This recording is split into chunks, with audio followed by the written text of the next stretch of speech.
Hey everyone, and welcome back to The Explainer. I am literally so excited to get into this one today. We are unraveling a fascinating story that starts out as a simple living room mystery, but quickly expands into this massive, global food revelation. We're going to explore how the food we feed the absolute most vulnerable among us, our babies, is undergoing a radical and, frankly, incredibly necessary transformation. If you've ever stared at a food label and wondered about the real journey of those ingredients, well, buckle up, because this explainer is going to blow your mind.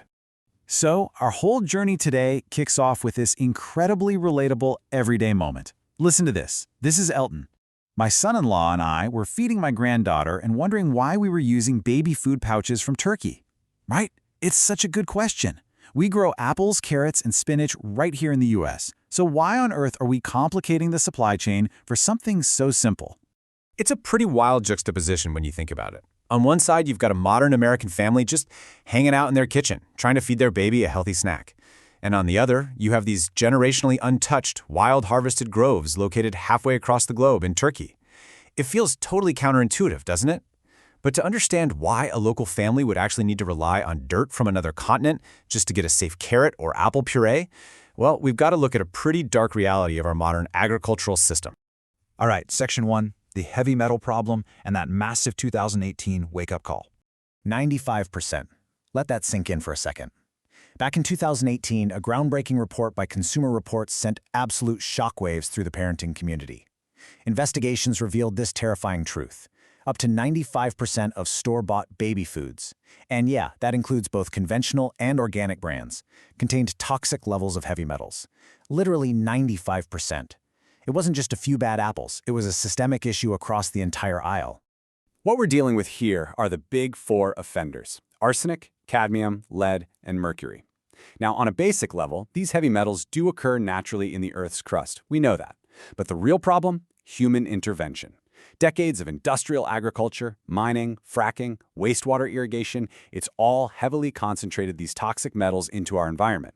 So when you grow plants in that contaminated dirt, crops like carrots, sweet potatoes, and rice just act like sponges, absorbing those heavy metals right up into the roots and leaves.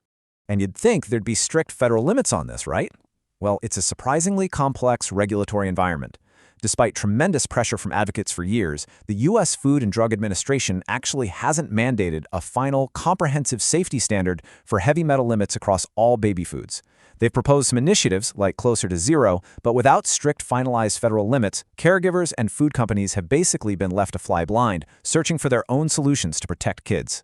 Which brings us to Section 2, Why Source from Turkey? The Search for Pristine Soil.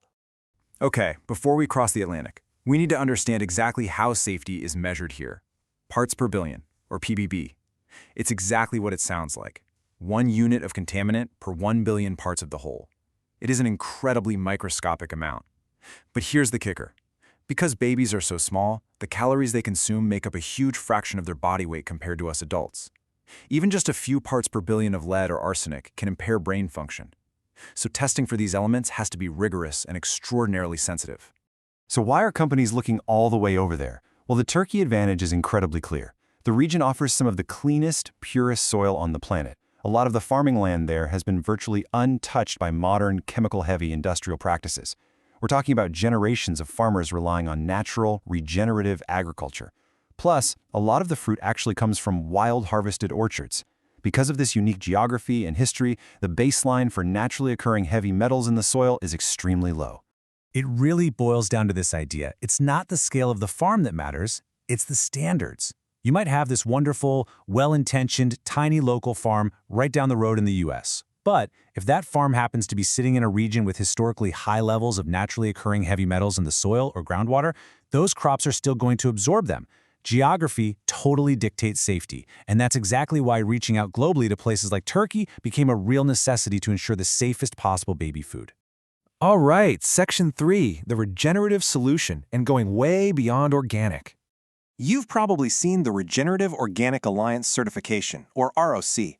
Going standard organic is great. It means you aren't spraying synthetic pesticides. But regenerative organic takes it massive steps further. It's a holistic approach rooted in indigenous ecological knowledge that actively rebuilds soil health, restores biodiversity, and even sequesters carbon.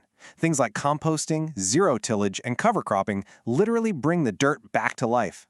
And guys, this is where it gets really exciting. Healthy living soil doesn't just block the bad stuff, it totally supercharges the good stuff. Check this out.